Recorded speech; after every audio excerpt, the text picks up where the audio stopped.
The winter of 1943 painted the English countryside in shades of grey and brown.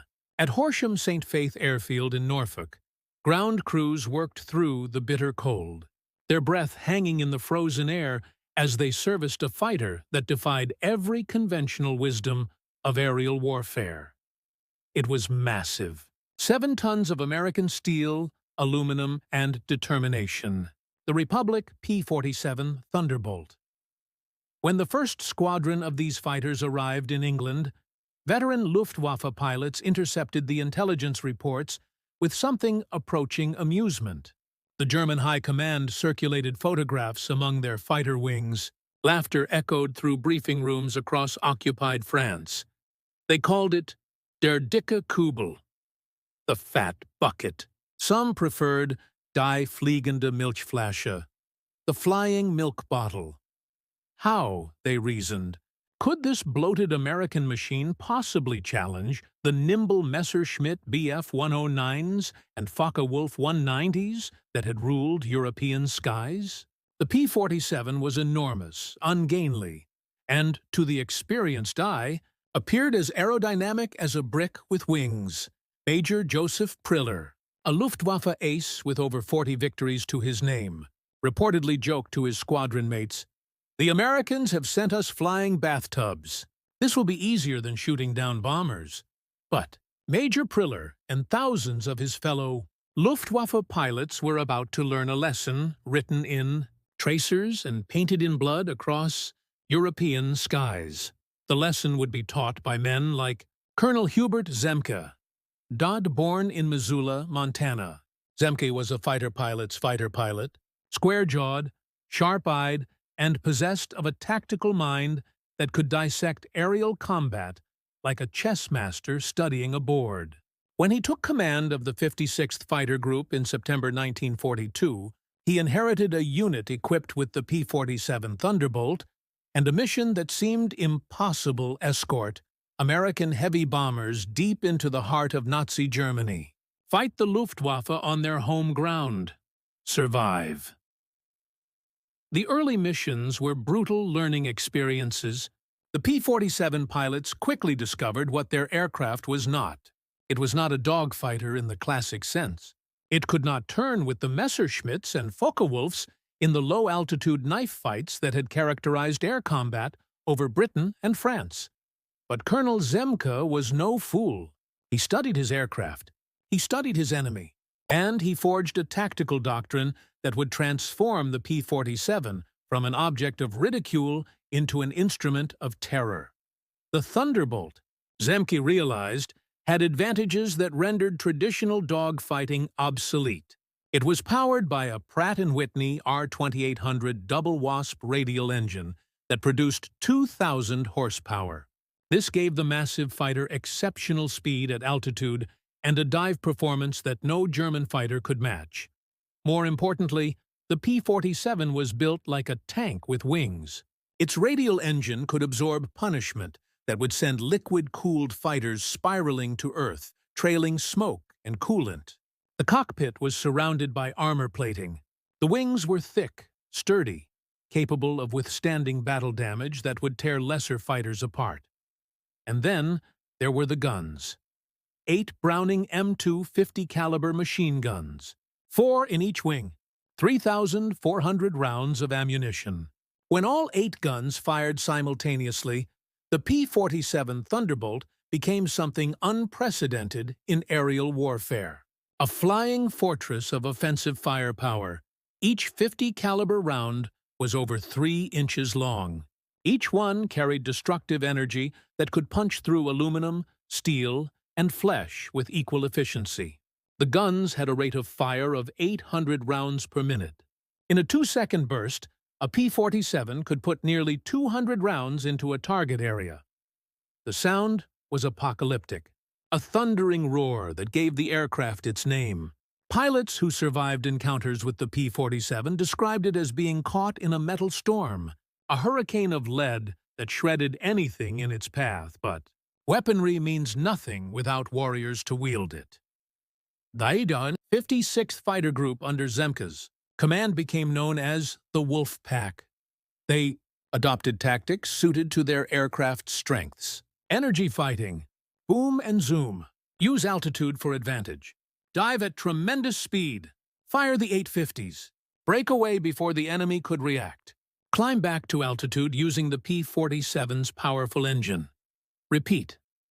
Never get drawn into a turning fight at low altitude. That was the Germans' game. The P-47 pilots would force the Luftwaffe to fight on American terms or die trying. Among Zemke's wolves were men whose names would become legend. Second Lieutenant Robert Samuel Johnson from Lawton, Oklahoma, a quiet young man with sandy hair and steady hands. He'd grown up during the Depression, building model airplanes because his family couldn't afford store-bought toys. Now he flew a real fighter that cost the government $85,000. Johnson's baptism by fire came on April 8, 1943, his first combat mission. The bombers were hitting targets near the Dutch coast. Johnson's flight engaged a formation of Focke-Wulf 190s. The engagement lasted perhaps 90 seconds. In that time, Johnson learned what the P-47 could do. He dived on a one-day 90, lined up the shot, and pressed the trigger. All 850s roared to life. The German fighters seemed to disintegrate. Pieces flew off the wings. The canopy shattered. The Focke-Wulf rolled inverted and fell away, trailing fire. Johnson pulled up, his heart hammering, adrenaline singing through his veins. He had just destroyed his first enemy aircraft. It would not be his last. By May 1944, after just over a year of combat, Robert Johnson had shot down 27 German aircraft. He became the first USAAF fighter pilot in the European theater to surpass Captain Eddie Rickenbacker's World War I record of 26 victories.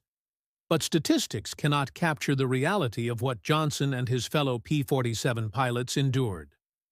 On June 26, 1943, Johnson's aircraft was attacked by Oberleutnant Egon Meyer, one of the Luftwaffe's most skilled pilots. Meyer's Focke-Wulf 190 hammered Johnson's Thunderbolt with cannon fire. The canopy shattered. Shells tore through the fuselage. The armor plating behind Johnson's seat was struck repeatedly. Holes appeared in the wings. The tail was shredded. Johnson's aircraft should have fallen from the sky. Instead, the rugged Thunderbolt kept flying. Johnson, wounded and fighting to stay conscious, managed to nurse the dying fighter back across the English Channel. He belly-landed at his base. When ground crews examined the aircraft, they counted over 200 holes. The P-47 had saved his life. Johnson would return the favor by destroying German aircraft with the same ferocity that had nearly killed him. Another wolf in Zemke's pack was Second Lieutenant Francis Stanley Gabreski. His friends called him Gabby. Born to Polish immigrant parents in Oil City, Pennsylvania, Gabreski had tried to enlist in the Polish Air Force before America entered the war. Now he flew for the United States Army Air Forces, and he carried a burning desire to strike back at the Nazi regime that had invaded his parents' homeland. Gabreski's first kill came in August 1943. By July 1944, he had destroyed 28 German aircraft, making him the top-scoring American ace in the European theater. Gabreski's tactics epitomized the P-47 doctrine: patient, disciplined, lethal. He would stalk German formations from above, picking his moment with the precision of a surgeon choosing where to make an incision. Then the dive, the tremendous speed, the 850s blazing, enemy fighters exploding, breaking apart, falling in flames. German pilots who survived encounters with Gabreski and his wingmen reported the same thing. The Americans no longer tried to dogfight. Instead, they struck like birds of prey. Fast, devastating, gone before you could react. The Luftwaffe was fighting an enemy they didn't understand, an enemy who refused to play by the established rules. But the transformation of German perceptions did not happen overnight. Many Luftwaffe pilots remained convinced that the P-47 was vulnerable. After all, it was so large, so heavy. Surely it could be outmaneuvered, outclimbed, outfought by the superior German fighters. This arrogance cost lives. Hauptmann Hans Joachim Hayo Hermann, a Luftwaffe officer who flew defensive missions against American bombers, later wrote in his memoirs, "We initially thought the Thunderbolt would be easy prey. We were catastrophically wrong. The first time I saw one of our Focke-Wulfs engage a P-47 in a head-to-head pass, the German fighter simply exploded. The Americans' 8 machine guns tore it to pieces. We began to fear those aircraft. Fear. That was the new equation. The hunters were becoming the hunted." By early 1944, the air war over Europe had entered a new phase. The 8th Air Force was flying deep penetration missions into Germany itself. Targets included ball-bearing plants at Schweinfurt, aircraft factories at Regensburg, oil refineries in the Ruhr Valley. The Luftwaffe defended these targets with desperate ferocity. The P-47 Thunderbolt groups met them head-on. Mission after mission, day after day, the wolves of the 56th Fighter Group and their sister units accumulated victories at a staggering rate. German fighters fell from the sky in flames. Luftwaffe aces who had survived years of combat died in seconds when they made the mistake of engaging a P-47 on its terms. But the Thunderbolt's greatest impact came not just in air-to-air combat. In March 1944, as Allied forces prepared for the invasion of Normandy, P-47 squadrons began flying ground attack missions. This was where the 8.50 caliber machine guns truly showed their devastating potential. German soldiers on the ground learned to fear the sound of a P-47's engine. That distinctive rumble of the massive radial engine meant death was seconds away. Thunderbolt pilots would streak across the French countryside at treetop level, hunting for targets, locomotives, supply trucks, tank columns, troop concentrations. When they found their prey, the P-47s would dive. The 8 guns would open fire. The effect was apocalyptic. Each 50 caliber bullet traveled at nearly 3,000 feet per second. At close range, they could penetrate light armor. They shredded trucks like paper. They derailed locomotives. They turned supply columns into burning wreckage. German soldiers called the P-47 Thunderbolt short for Jagdbomber, fighter bomber. They feared it more than they feared the heavy bombers that pounded German cities. The bombers were impersonal, distant. But the Thunderbolt came in low, close enough that you could see the pilot's face, and it killed with surgical precision.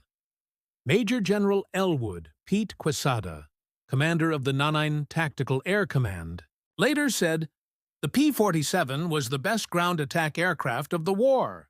Nothing else combined its survivability, its firepower, and its ability to carry bombs and rockets.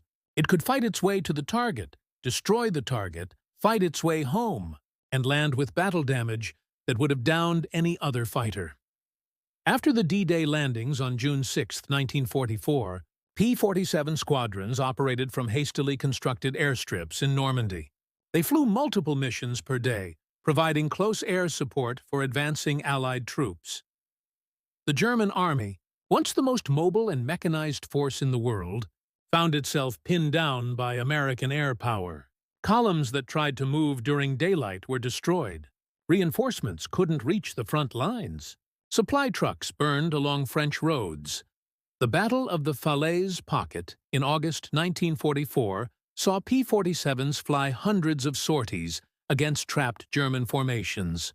The destruction was immense. Miles of burning vehicles, thousands of casualties.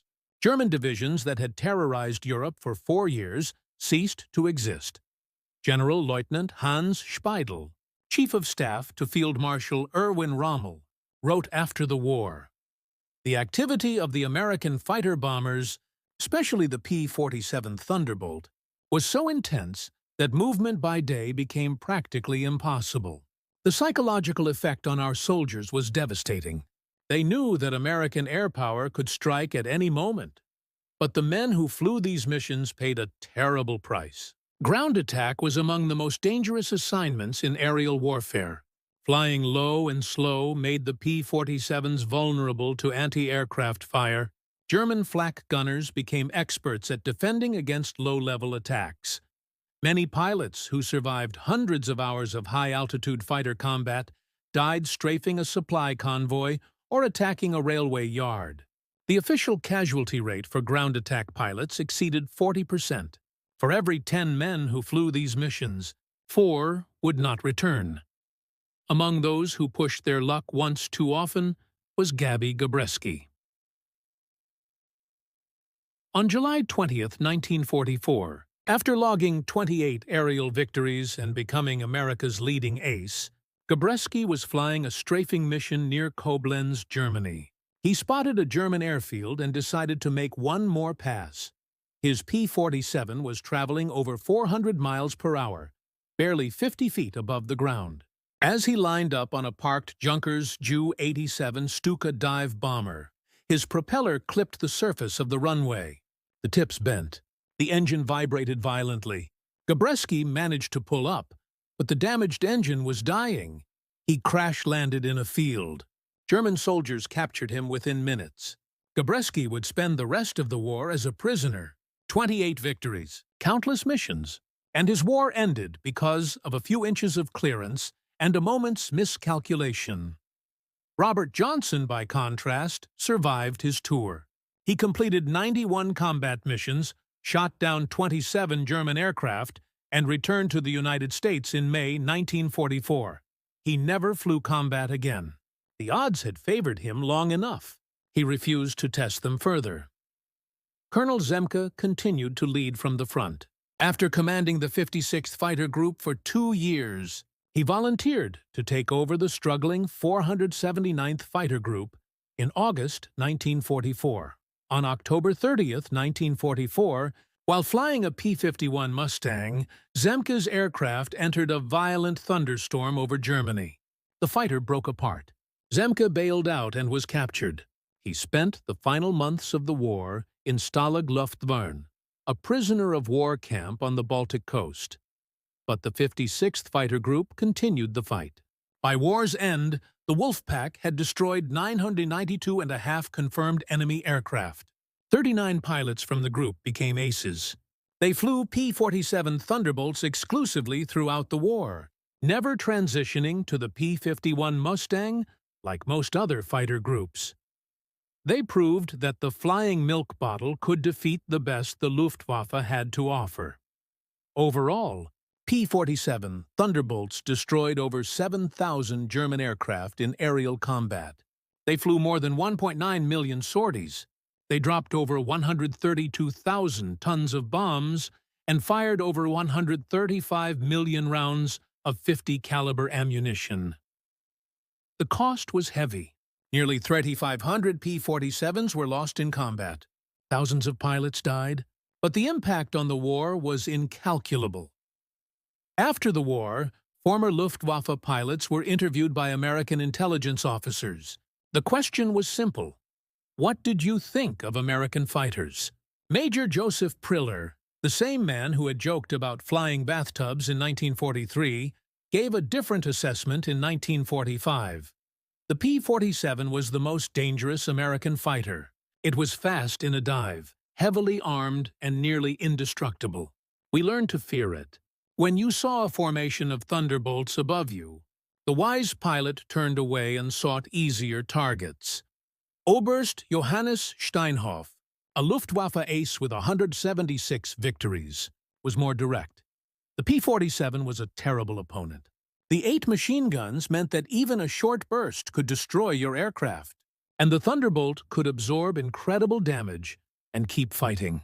I saw Focke-Wulf 190s shoot at them repeatedly with no effect. Then the P-47 would roll over, dive, and destroy the 190 with a single pass. General Adolf Galland, commander of German fighter forces, later wrote, "The arrival of the P-47 Thunderbolt in large numbers marked the turning point in the air war over Europe. These aircraft could escort the bombers all the way to their targets and fight off our interceptors. The combination of range, firepower, and durability made them extremely difficult opponents. The men who flew the P-47 Thunderbolt never saw themselves as heroes. They were doing a job, a dangerous, terrifying, necessary job. Most of them were in their early 20s. Many had never been away from home before the war. They learned to fly fighters, to fight, to kill, and to survive in a war that consumed millions. Robert Johnson returned to Oklahoma after the war. He rarely spoke about his experiences. When asked about his 27 victories, he would shrug and say, "I was lucky. That's all. I flew a tough airplane, and I had good wingmen." The real heroes were the guys who didn't come back. Gabby Gabreski returned from German captivity, weighing barely 100 pounds. He rebuilt his strength, remained in the Air Force, and flew F-86 Sabres in Korea, shooting down 6.5 more enemy aircraft. He became one of only 7 American pilots to achieve ace status in 2 wars. Hub Zemke also stayed in the Air Force after the war. He rose to the rank of colonel, commanded fighter wings during the early Cold War, and retired in 1966. He wrote a memoir titled Zemke's Wolf Pack, ensuring that the story of the 56th Fighter Group would not be forgotten. The Republic P-47 Thunderbolt served in every theater of World War II.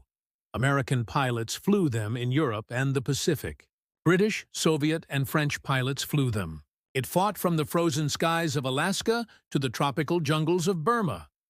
When production ended in 1945, Republic Aviation had built 15,186 P-47 Thunderbolts. It was the most produced American fighter of the war. Today, only a handful of airworthy P-47s remain. They appear at air shows, their massive radial engines roaring, their .850 caliber guns silent now, their glory days long past. But for those who flew them, for those who fought in them, and for those who died in them, the P-47 Thunderbolt was more than a machine. It was a lifeline, a weapon, a shield against the darkness that had descended over Europe. German pilots who laughed at it in 1943 stopped laughing when those .850 caliber machine guns opened fire. The laughter died in the thunder of American firepower. It died in the flaming wreckage of Messerschmitts and Focke-Wulfs falling from the sky. The P-47 Thunderbolt proved that size and weight could be strengths rather than weaknesses. That firepower and durability mattered more than aerobatic grace.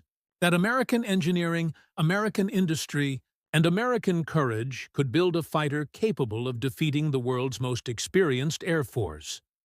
The men who flew the Thunderbolt into combat knew the truth. They knew that every mission might be their last.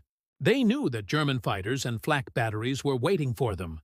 They knew the odds. They flew anyway, mission after mission, day after day, until the war was won, and when it was over, when the guns finally fell silent and the fighters returned to base one last time, the P-47 Thunderbolt had earned its place in history. Not as a graceful ballerina of the skies, but as a warrior, a survivor, an instrument of victory forged from American steel and tempered in the fires of the greatest air war the world has ever known. The Germans stopped laughing when they heard the thunder, and by then it was too late. The Wolf Pack was hunting, the 8 guns were ready, and the sky belonged to the Thunderbolt.